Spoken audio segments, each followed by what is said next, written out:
Hello বন্ধুরা, দেখো আজকে আমাদের বাড়িতে শ্বশুরমশাই মাছ নিয়ে এসছে। তো চলো আমি দুটো রেসিপি বানাবো। তো প্রথমে আমি মাছগুলোকে কেটে নিচ্ছি। 3-4 রকমের মাছ নিয়ে এসছে। অনেক দূরে বাজার, সেই জন্য একটু বেশি করে মাছ নিয়ে আসে। তো দেখো, এটা হলো রূপাবাটিয়া মাছ, এটা আমি কেটে নিচ্ছি।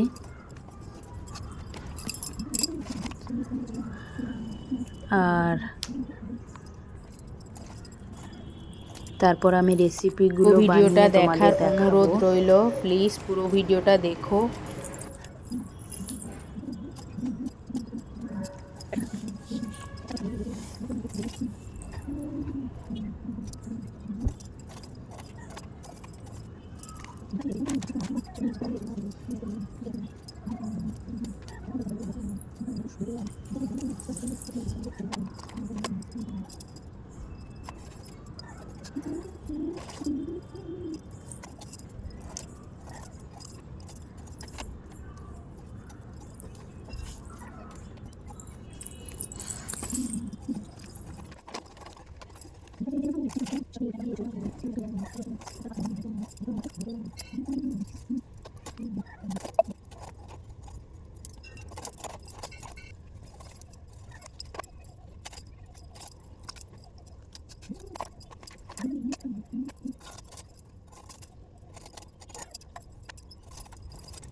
মাছ কাটতে কাটতে আমার মেয়ে উঠে পড়েছে। দেখো আরও কিছুটা চিংড়ি মাছ কাটতে বাকি আছে, আমি সব আবার কেটে নিচ্ছি।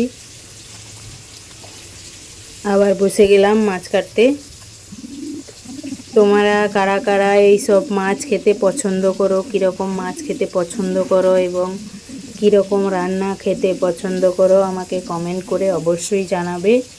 আর আমার মাছ কাটার ভিডিও, রান্নার ভিডিও কেমন লাগে অবশ্যই কমেন্ট করে জানাবে এবং লাইক ও ফলো করে পাশে থাকবে।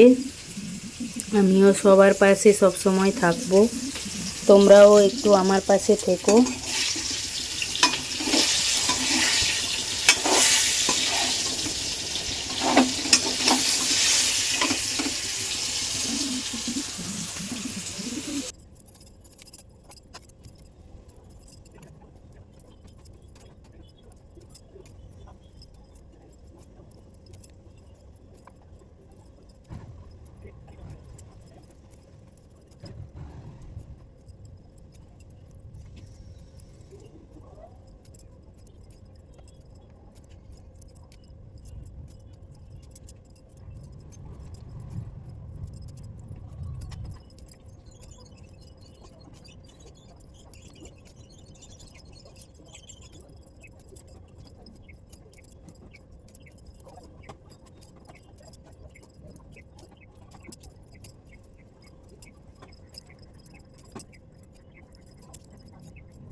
তো দেখো বন্ধুরা, আমার মাছটা কাটা হয়ে গেছে, এখন আমি ধুবো, এই গামলার মধ্যে নিয়ে নেব। বন্ধুরা আমি মাছগুলো ধুয়ে নিচ্ছি।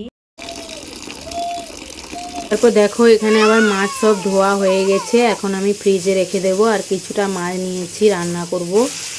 তো এটা হচ্ছে কালি পমফ্লেট মাছ, কালো কালারের, এই জন্য কালি বাউল বলে।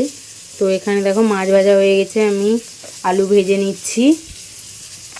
তো এখানে মাঝখানে একটু ফাঁকা করে আমি কালো জিরা আর কাঁচা লঙ্কা ফোড়ন দিয়ে দিলাম। তারপর আমি হলুদ আর লঙ্কা গুঁড়ো দিয়ে দিয়েছি। তারপর ভাজা হয়ে গেছে, তারপর একটু টমেটো কুচি দিয়ে দিলাম। এতে পেঁয়াজও দিতে পারেন, আমি পেঁয়াজ দিইনি। তারপর দেখো আমি সর্ষে বাটা বেটে রেখেছিলাম, সর্ষে আর শুকনো লঙ্কা কাঁচা লঙ্কা একসঙ্গে পেস্ট করে রেখেছিলাম, এটা দিয়ে দিয়েছি। তারপর দেখো তরকারিটা আমার ফুটে গেছে, তো আমি ওর মধ্যে মাছগুলো দিয়ে আমি ধনেপাতা কুচি দিয়ে দিলাম আর একটু লবণ দিয়ে দিলাম। তারপর দেখো রেডি হয়ে গেছে। তারপর আর একটা আমি টক বানাবো তেঁতুল দিয়ে। তো তেল গরম হয়ে গেছে কড়াইতে, 5 ফোড়ন আর শুকনো লঙ্কা ফোড়ন দিয়ে তারপর লঙ্কা গুঁড়ো আর হলুদ গুঁড়ো দিয়ে দিয়েছি। তারপর তেঁতুলের জুস দিয়ে দিচ্ছি, তারপর লবণ দিয়ে দিলাম। তারপর ফুড এসে গেছে, তো মাছগুলো আমি দিয়ে দিচ্ছি, রূপা বাটিয়া মাছ আর চিংড়ি মাছ। তো দেখো এখানে আমার রেডি হয়ে গেছে। তো আজকের ব্লগটা কেমন লাগলো আমাকে কমেন্ট করে অবশ্যই জানাবে। আর এখানে থালাতে আমি সাজিয়ে নিয়েছি। ততক্ষণের জন্য ভালো থাকবে, সুস্থ থাকবে, টাটা।